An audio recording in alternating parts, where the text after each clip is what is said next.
Jain students, कैसे हो आप सभी। कैलकुलस के नेक्स्ट टॉपिक को स्टार्ट करते हैं जो कि है रॉलिस थ्योरम और मीन वैल्यू थ्योरम। तो चलिए आप लोग हेडिंग लगा लीजिए, उसमें फर्स्ट है रॉलिस थ्योरम। रॉल्स थ्योरम काफी इंपॉर्टेंट थ्योरम है रॉल्स थ्योरम। और इसके बाद हम लोग सेकंड पढ़ेंगे एमवीटी थ्योरम। एमवीटी थ्योरम मतलब मीन वैल्यू थ्योरम। दोनों थ्योरम एक दूसरे से अटैच्ड है। रॉल्स थ्योरम का ही नेक्स्ट पार्ट क्या है, MVT theorem, mean value theorem है। अब रोल्स थ्योरम क्या है, तो देखिए रोल्स थ्योरम डिफाइन है function a to b to r से, यानी क्लोज इंटरवल का फंक्शन है जिसमें किसमें डिफाइन है, ये r है, रियल वैल्यूड फंक्शन है। यानी रोल्स थ्योरम जो फंक्शन होगा वो कैसा होगा, रियल वैल्यू फंक्शन होगा, लेकिन उसका जो डोमेन होगा वो closed interval a to b होगा। अगर ऐसा कोई फंक्शन है तो वो फंक्शन कंटिन्यूअस होगा, वो फंक्शन कंटिन्यूअस होगा अपने close interval a to b में।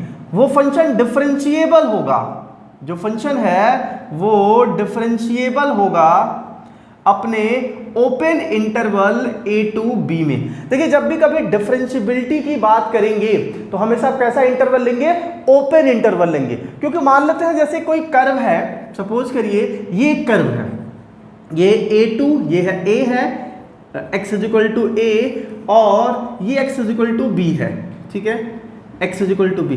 तो अगर हम इस कर्व को a टू b बात करें तो ये फंक्शन क्या है, कंटिन्यूअस भी है और डिफरेंशिएबल भी है।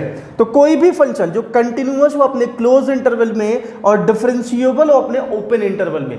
यहां पे ओपन इंटरवल यूज क्यों किया गया है, क्या आप बता सकते हैं कि यहां पे ओपन इंटरवल क्यों यूज किया गया है। तो देखिए जब डिफरेंशिएबिलिटी पढ़ाया जा रहा तो आपको बताया गया था कि डिफरेंशिएबिलिटी का मतलब क्या है, डिफरेंशिएशन का मतलब क्या है कि जो कर्व है उस कर्व के किसी हर एक पॉइंट पे क्या ड्रॉ किया जा सके, टेंजेंट ड्रॉ किया जा सके। यानी a टू b में ये a है, ये b है, अगर ये a है तो ये पॉइंट हो जाएगा a और fa और b fb। तो इस पॉइंट और इस पॉइंट के बीच में हर एक पॉइंट पे हम क्या ड्रॉ कर सकते हैं, टेंजेंट ड्रॉ कर सकते हैं, और उस टेंजेंट का हम स्लोप निकाल सकते हैं। लेकिन हम इसके एंडिंग पॉइंट पे टेंजेंट नहीं ड्रॉ कर सकते हैं।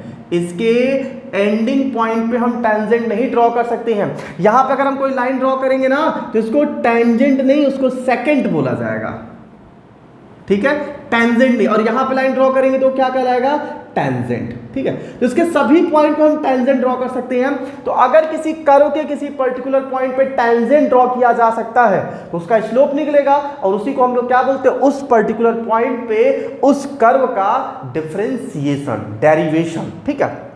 तो डिफरेंशिएबल हो किस पे, अपने open interval a to b में। तो अब ये आप समझ गए कि यहाँ पे ओपन इंटरवल क्यों लगाया गया है, और फंक्शन कंटिन्यूअस होना चाहिए अपने close interval a to b में। इसके बाद थर्ड हम चेक करेंगे कि जो फंक्शन है fa is equal to fb हो, यानी a और b, जो a पॉइंट और b पॉइंट है, a और b पे जो वैल्यू हो फंक्शन की वो क्या हो, इक्वल हो। अगर ये तीनों केस सेटिस्फाई कर रहा है कि फंक्शन अपने क्लोज इंटरवल पे कंटिन्यूअस है, a to b open interval पे डिफरेंशिएबल है, और fa is equal to fb है, अगर ये तीनों केस किसी फंक्शन में सेटिस्फाई कर जा रहा है तो उस फंक्शन में कहीं ना कहीं एक ऐसा पॉइंट जरूर होगा जिस पॉइंट पे फंक्शन का डिफरेंशिएबल जीरो होगा। जिस पॉइंट पे अगर हम टेंजेंट ड्रॉ करेंगे तो वो टेंजेंट फंक्शन का डिफरेंशिएशन जीरो का मतलब क्या हुआ, जैसे dy by dx is equal to zero है, इसका मतलब है कि y वाले फंक्शन पे, वो जो y का कर्व है उसके किसी पर्टिकुलर पॉइंट पे हम टेंजेंट ड्रॉ कर रहे हैं, वो टेंजेंट का स्लोप ही नहीं मिल रहा है। वो टेंजेंट का स्लोप कब नहीं मिलेगा, स्ट्रेट लाइन याद करिए कि कोई भी कर्व है, मान लेते हैं ये कर्व है, अगर हम टेंजेंट ड्रॉ करेंगे तो हमको स्लोप क्यों नहीं मिलेगा, मिलेगा स्लोप। और स्लोप क्या होता है, एक्स एक्सिस के पॉजिटिव डायरेक्शन से एंटी क्लॉकवाइज जो एंगल बनता है उसका टेंजेंट, तो हमको स्लोप मिलेगा ही मिलेगा। कब ऐसा कंडीशन होगा कि जब हम उसको स्लोप ना मिले, वो तभी हो सकता है जब कर्व कुछ इस टाइप का हो, हमने ये ड्रॉ किया और लाइन एक्सिस के पैरेलल हो जाए। स्लोप की वैल्यू 0 कब होती है? क्लास 11 स्ट्रेट लाइन, स्लोप की वैल्यू 0 तब होती है जब लाइन जो है, स्लोप जो है, टेंजेंट की लाइन जो है वो इस एक्सिस के क्या मिल जाए हमको? पैरेलल मिल जाए। तो हम यहाँ क्या बताने वाले हैं कि कोई भी फंक्शन जो क्या हो, close interval a to b में डिफाइन हो, रियल वैल्यू फंक्शन हो, वो close interval a to b में कंटिन्यूअस हो, open interval a to b में डिफरेंशिएबल हो, F A is equal to F B हो, तो उस कर्व में कहीं ना कहीं एक पॉइंट ऐसा जरूर होगा जिस पॉइंट पे फंक्शन का डिफरेंशिएबल क्या होगा? 0 होगा। तो let c will be point, any point, then f dash c is equal to 0, और ये जो c होगा वो c belongs to a b होगा, ये भी ध्यान दीजिएगा। तो जो हम लोग c पॉइंट लेंगे वो क्या होगा? इसी a b का पार्ट होगा। a टू b के बीच का कोई एक ऐसा एलिमेंट जरूर आपको मिलेगा, 100% मिलेगा, अगर इन तीनों केसेस को सेटिस्फाई कर रहा है, तो जिस पॉइंट पे उस कर्व का जो डिफरेंशिएबल है वो हमको क्या मिल जाएगा? 0 मिल जाएगा। तो अगर ये सब कुछ हो जाएगा तो हम इस बोल देंगे कि रोल्स थ्योरम वेरीफाइड है। क्लियर हुआ? कॉन्सेप्चुअली क्लियर हुआ? चलिए अब इसको हम लोग एक फिगर से सॉल्व करते हैं, एक क्वेश्चन लेके सॉल्व करते हैं। चलिए देखिएगा जरा, एग्जांपल ले लेते हैं हम लोग। F x is equal to x square plus 2 और x बिलोंग्स टू -2 to 2 है। जरा इसका ग्राफ बनाइए। इसका ग्राफ कैसे बनेगा? तो ये हो जाएगा एक्सिस, ये 0, ये 1, ये 2, तो ये ग्राफ कुछ इस टाइप का बन जाएगा, ऐसा। अगर हम ये जो वैल्यू है वो a है और ये जो वैल्यू है वो क्या है? b है, तो function a to b real valued function है। F x equal to x square plus 2 कैसा फंक्शन है? एक पॉलिनोमियल फंक्शन है। तो सबसे पहला केस हम क्या देखेंगे कि फंक्शन क्या होना चाहिए? कंटिन्यूअस होना चाहिए अपने close interval a to b में। तो हम लोग क्या लिखेंगे? First f x is equal to x square plus 2 is a polynomial function, polynomial function, then it's continuous, यानी पॉलिनोमियल फंक्शन कैसा फंक्शन होता है? कंटिन्यूअस होता है अपने डोमेन पे। इस इंटरवल पे फंक्शन क्या है? कंटिन्यूअस है। अब देखिए -2 कहाँ होगा? 1 2 -2 होगा, तो -2 पे वैल्यू हमको क्या मिलने वाला है? कुछ इस टाइप का मिलेगा, ऐसा ये वाला पॉइंट मिलेगा। और +2 पे आइए, +2 ऐसे बना लेते हैं रफ फिगर, तो कुछ ये मिल गया। थोड़ा सा उल्टा सीधा लग रहा है लेकिन आप उसी में अरेंज कर लीजिएगा, ठीक है। तो ये हो गया -2 और ये हो गया +2। तो देखिए यहां से यहां तक फंक्शन क्या है? कंटिन्यूअस नहीं है। क्या फंक्शन ब्रेक हुआ है? बिल्कुल नहीं हुआ। तो फंक्शन क्या है? कंटिन्यूअस है। दूसरा cases, f x is equal to x square plus 2 is a polynomial function, then it's differentiable. ये क्या है? Differentiable to open interval a to b, close interval नहीं, ओपन इंटरवल। देखिए अगर फंक्शन कंटिन्यूअस है तो यहां से यहां तक फंक्शन क्या है? डिफरेंशिएबल है। डिफरेंशिएबिलिटी का मतलब क्या है? यहां से यहां तक हम हर एक पॉइंट पे क्या ड्रॉ कर सकते हैं? टेंजेंट ड्रॉ कर सकते हैं। अगर किसी कर्व के एवरी पॉइंट पे अगर हम टेंजेंट ड्रॉ कर सकते हैं तो हम बोल सकते हैं वो कर्व क्या है? डिफरेंशिएबल है। चलिए तो ये फंक्शन डिफरेंशिएबल होगा। थर्ड क्या चेक करना है? F A is equal to F b. तो एफ ए की वैल्यू कितनी है? -2। तो f -2 की वैल्यू क्या देगा? ये -2 का स्क्वायर प्लस 2, तो 4 + 2 इज इक्वल टू क्या दिया? 6। f2 की वैल्यू निकालिए, फंक्शन ऑफ 2 की वैल्यू। 2 यहां पे पुट करिए, देखिए क्या आ रहा? 2 स्क्वायर प्लस 2, सेम वही 4 + 2 इज इक्वल टू 6, यानी f A is equal to F b भी मिल गया हमको, ठीक है। तो ये तीनों सेटिस्फाई हो गया। अब क्या है कि ये इस कर्व में यहां से यहां तक के कर्व में कहीं ना कहीं कोई ना कोई एक ऐसा पॉइंट जरूर होगा। इस पॉइंट में एक ऐसा पॉइंट जरूर जिसपे अगर हम कर्व पे टेंजेंट ड्रॉ करें तो वो टेंजेंट क्या होगा? इस एक्सिस के पैरेलल होगा। तो हम कैसे पता करेंगे कौन सा पॉइंट है जिसमें हम टेंजेंट ड्रॉ करेंगे तो एक्सिस के पैरेलल होगा? तो यहां पे क्या दिया है? अगर कोई ऐसा पॉइंट है जो ए बी को बिलोंग कर रहा है और उस पे एफ डैश सी की वैल्यू कितनी मिलनी चाहिए? 0। तो हम लोग कैसे सॉल्व करेंगे? पहले हम एफ डैश सी की वैल्यू 0 निकालेंगे और उससे हमें सी की वैल्यू मिलेगा और सी दिखाएंगे जो किसको बिलोंग कर रहा है? ए बी को। क्लियर हुआ? हमें कह रहा है कि कहीं एक ऐसा पॉइंट होगा जिस पॉइंट पे टेंजेंट ड्रॉ करने पर वो एक्सिस के पैरेलल होगा, यानी dy बाई dx की वैल्यू 0 होगी। उस पर्टिकुलर पॉइंट पे फंक्शन का डिफरेंशिएशन 0 होगा, ऐसा प्रूफ करना है। हम जस्ट इसका उल्टा करेंगे, हम फंक्शन का डिफरेंशिएबल 0 दिखाएंगे और वहां से सॉल्व कर लेंगे तो हमें क्या मिल जाएगा? c, और c किसको बिलोंग करेगा? a टू b को।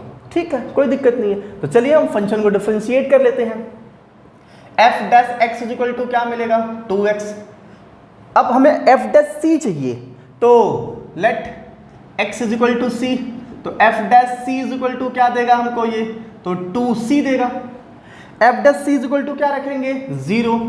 Then f dash c is equal to 0, तो 2c is equal to 0, c is equal to क्या मिल गया हमको? 0। अब क्या c ए बी को बिलोंग कर रहा है? 0 ऑलवेज बिलोंग टू -2 to 2। ऐसा है कि नहीं है? बिल्कुल है। Hence Rolle's theorem verified. Rolle's theorem verified. Roles theorem क्या हो गया? वेरीफाइड हो गया। क्लियर हुआ है आपको? ये चीज समझ में आया कि रोल्स थ्योरम क्या है और रोल्स थ्योरम कैसे वेरीफाइड हुआ। सबसे पहले फंक्शन को हम लोग क्या दिखाएंगे कि फंक्शन क्या है? कंटिन्यूअस अपने क्लोज इंटरवल पर, फंक्शन डिफरेंशिएबल अपने ओपन इंटरवल पर, f A is equal to क्या है? एफ बी है। अगर ये तीनों केसेस मिल जाएंगे तो कोई ना कोई एक ऐसा पर्टिकुलर पॉइंट होगा जिस पॉइंट पे टेंजेंट ड्रॉ करेंगे, तो देखिए 0 पे अगर हम इस पे टेंजेंट ड्रॉ करेंगे ये ऐसे, तो ये एक्सिस के क्या होगा? पैरेलल होगा। इस पे dy बाई dx की वैल्यू 0 होगी। क्यों? क्योंकि हम जब टेंजेंट ड्रॉ किए, टेंजेंट के स्लोप को ही तो हम dy बाई dx बोल रहे हैं, यानी डिफरेंशिएशन बोल रहे हैं। तो डिफरेंशिएशन हमारा क्या हो जाएगा? 0 हो जाएगा, क्योंकि स्लोप ही नहीं बना है। अगर स्लोप नहीं बनेगा तो dy बाई dx की वैल्यू क्या मिल जाएगी हमको? 0 मिल जाएगी। तो क्लियर हुआ ये चीज? एकदम अच्छे से समझ में आया? चलिए नोट कर लीजिए। नेक्स्ट थ्योरम देखते हैं, MVT theorem, mean value theorem. MVT theorem के नाम से भी इसे हम लोग जानते हैं। MVT थ्योरम और जो हम लोगों ने अभी पढ़ा रॉलिस थ्योरम, उसमें फर्क क्या है, उसके कॉन्सेप्ट को भी हम लोग समझेंगे। तो देखिए यहाँ पे क्या है, सेम वही, जो फंक्शन होगा वो a to b to r का होगा, मतलब close interval a to b to r होगा, यानी ये डोमेन है। और कैसा फंक्शन है? रियल वैल्यू फंक्शन है। फंक्शन कंटिन्यूअस होगा अपने close interval a to b में, फंक्शन डिफरेंशिएबल होगा अपने open interval a to b में, f a does not equal to F b होगा। यहां पे थर्ड क्या होना चाहिए? F a does not equal to F b. F a और एफ बी की वैल्यू आपस में इक्वल नहीं आएगा। Let c will be any point c belongs to a b, ये भी होगा, लेकिन f dash c is equal to 0 अब यहां नहीं आने वाला है। यहां पे हमको क्या मिलेगा? F dash c is equal to F B minus F A upon B minus ए के, ये मिलेगा। सेम अब हम लोग कैसे सॉल्व करेंगे इसको? सबसे पहले जो कर्व मिलेगा उसको हम लोग देखेंगे कि वो रियल वैल्यूड फंक्शन है या नहीं है। ठीक, वो फंक्शन को हम चेक करेंगे वो कंटिन्यूअस है या नहीं अपने क्लोज इंटरवल पे, फंक्शन डिफरेंशिएबल है या नहीं अपने ओपन इंटरवल पे, और f a does not equal to F b होना चाहिए। उससे रोल्स थ्योरम में क्या था? F A is equal to F b, यहाँ पे f a does not equal to F b होना चाहिए। सेम सी कहीं एक ऐसा जरूर पॉइंट होगा जो ए बी को बिलोंग करेगा। उस केसेस में उस फंक्शन का डिफरेंशिएशन, उस पर्टिकुलर पॉइंट पे उस कर्व का डिफरेंशिएशन, उस पर्टिकुलर पॉइंट पे ड्रॉ किए गए टेंजेंट का जो स्लोप होगा वो f B minus F A upon B minus ए के क्या होगा? इक्वल होगा। चलिए अब इसको हम लोग एक एग्जाम्पल से समझते हैं। एक एग्जाम्पल है f x is equal to x square, बस इतना ही। और पॉइंट हम लोग ले लेते हैं x बिलोंग टू 2 to 4। चलिए ऐसा कुछ ले लेते हैं, तो इसका ग्राफ बनेगी कुछ ऐसा बनेगा, ऐसा 2 हमको मान लेते हैं 1 2 3 4, तो ये हो गया 2, x इज इक्वल टू 2 और x इज इक्वल टू 4 है। तो 2 पे हमको क्या मिलेगा? ये, और कुछ कर्व ऐसा है, ठीक है, ऐसा। तो 4 पे हमको मान लेते ये मिला 2 4। अब जरा देखिएगा इस कर्व में, पहली बात तो f x is equal to क्या है? एक्स स्क्वायर है, तो first f x is continuous it's own interval open close interval 2 to 4। ऐसा क्यों? क्योंकि एफ एक्स कैसा है, एक्स स्क्वायर कैसा है, पॉलिनोमियल फंक्शन है। देखिए ना 2 to 4 में फंक्शन कंटिन्यूअस नहीं है। क्या यहां से यहां तक में ब्रेक हो गया है फंक्शन? बिल्कुल नहीं हुआ है। तो फंक्शन क्या है, कंटिन्यूअस है अपने close interval a to b में। दूसरा f x is differentiable to open interval a to b में। क्या यहां से यहां तक में हर एक पॉइंट पे टेंजेंट नहीं ड्रॉ कर सकते हैं? बिल्कुल ड्रॉ कर सकते हैं, बस एंडिंग पॉइंट पे नहीं ड्रॉ कर सकते हैं। ऐसा क्यों है? क्योंकि एंडिंग पॉइंट पे अगर हम टेंजेंट ड्रॉ करेंगे तो वो टेंजेंट ना कहला के सेकंड कहलाता है, ठीक है, टेंजेंट नहीं ड्रॉ होता है, तो हम एंडिंग पॉइंट पे टेंजेंट नहीं ड्रॉ कर सकते हैं। ऐसा कर्व है, ठीक है। ऐसे थोड़ा सा हम और अच्छा कर्व बना दे रहे हैं समझाने के लिए आपके लिए, ठीक है जी। हो गया ये 4 वाला पॉइंट है। चलिए ये दोनों केस मिल गया। अब थर्ड हमको दिखाना f a does not equal to F b. तो थर्ड आइए F2 पुट करिए तो 2 का स्क्वायर कितना देगा 4। F4 पुट करिए 4 का स्क्वायर देगा कितना 16। तो F2 does not equal to F4 यानी FA does not equal to FB। ये तीनों केस मिल गया।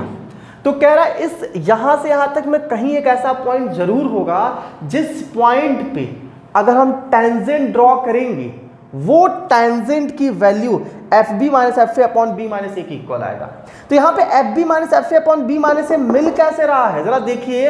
अगर ये ए है और ये बी है तो ये पॉइंट ए एफ ए होगा।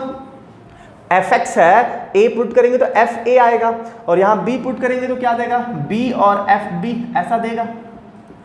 अगर हम a to b capital a to b में एक लाइन ड्रॉ कर दे स्लोप निकाले तो उसको हम बोलेंगे सेकेंड। क्या नाम देंगे इसको सेकेंड, ठीक है। इस सेकेंड वाली लाइन का जो स्लोप होगा slope of the line a b, slope of the line a b हमको क्या मिलेगा? 2 पॉइंट से होकर जाने वाली लाइन का स्लोप क्या होता है y2 minus y1 upon x2 minus x1। तो fb minus F A upon B minus a मिला। और slope of the line a b ये जो है इसकी वैल्यू एफ डैश सी के इक्वल मिलेगा। यानी इस कर्व में कहीं ना कहीं एक ऐसा पॉइंट जरूर होगा जिस पॉइंट पे टेंजेंट ड्रॉ करेंगे तो इसके इक्वल है, मतलब इस लाइन के पैरेलल होगा। ये जो सेकंड वाली लाइन है इसके क्या मिलेगा हमको पैरेलल मिलेगा। तो कैसे निकालेंगे? तो सबसे पहले हम एफ डैश सी निकालेंगे, सॉल्व करेंगे, उससे किसकी वैल्यू मिल जाएगी सी की वैल्यू मिल जाएगी और उसको इक्वल दिखा देंगे f B minus F A upon B minus ए के। तो आइए देखते हैं slope of the line a b ये वाली केसेस।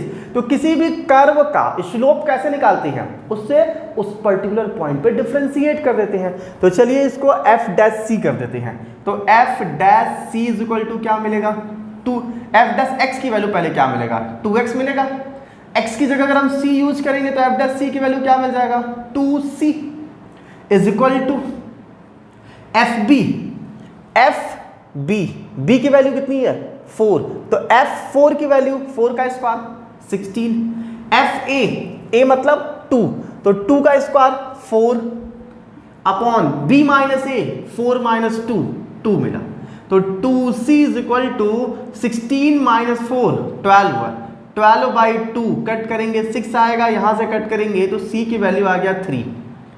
क्या c ab को बिलोंग नहीं कर रहा है? 3 belongs to close interval 2 to 4 बिल्कुल बिलोंग कर रहा है। इसका मतलब क्या है MVT theorem is verified. एमवीटी theorem क्या है वेरीफाइड है। समझ में आया आपको? एकदम कॉन्सेप्चुअल था, समझ में आया। चलिए क्या एमवीटी थ्योरम में केवल ऐसा ही कर्व होगा, केवल एक ही टेंजेंट एक ही ऐसा सी मिलेगा? नहीं, बहुत सारे पॉइंट मिल सकते हैं। जैसे अगर ग्राफ कुछ इस टाइप का होगा, देखिएगा अगर ग्राफ कुछ इस टाइप का होगा, ये इसको स्टार्ट करते हैं ऐसे ऐसे, चलिए और यहीं पे रोक देते हैं। ये हो गया ए, ये हो गया बी, ए और बी आपस में इक्वल नहीं है। और अगर हम सेकंड ड्रॉ करेंगे ये सेकंड ड्रॉ करेंगे, इसकी वैल्यू क्या होगी, F B minus F A upon B minus ए के इक्वल आएगा। वो इसके इक्वल होगा, देखिए इसके इक्वल होगा, इसके इक्वल होगा। तो कितने पॉइंट मिल गए हमको, इसमें 3 पॉइंट मिल गए। 3 ऐसे पॉइंट होंगे जिसपे एफ डैश, ये मान लीजिए सी है, ये डी है, ये ई है, एफ डैश सी की value F B minus F A upon B minus ए के इक्वल आएगा। एफ डैश डी की value F B minus F A upon B minus E के इक्वल आएगा। एफ डैश ई की भी value F B minus F A upon B minus ए के equal आएगा। मतलब ये 3 ऐसे पर्टिकुलर पॉइंट मिल रहा है जिसपे हम टेंजेंट ड्रॉ कर रहे हैं, वो क्या सेकंड के पैरेलल आ रहा है, मतलब दोनों आपस में क्या है, इक्वल है। 2 पैरेलल लाइन हो, इसका मतलब क्या होता है, दोनों का स्लोप आपस में इक्वल होता है, या दोनों का स्लोप इक्वल है तो लाइन क्या होती है, पैरेलल होती है। तो ये था एमवीटी थ्योरम और मीन वैल्यू थ्योरम। आपको कैसा लगा, समझ में आया आपको? अगर वीडियो पसंद आया तो आप इसे लाइक करें, अपने फ्रेंड्स को शेयर करना ना भूलें, ठीक है? और इस ग्रुप को और आगे बढ़ाएं, जितना बड़ा ग्रुप होगा उतना ही अच्छा लगेगा। चलिए, थैंक यू सो मच।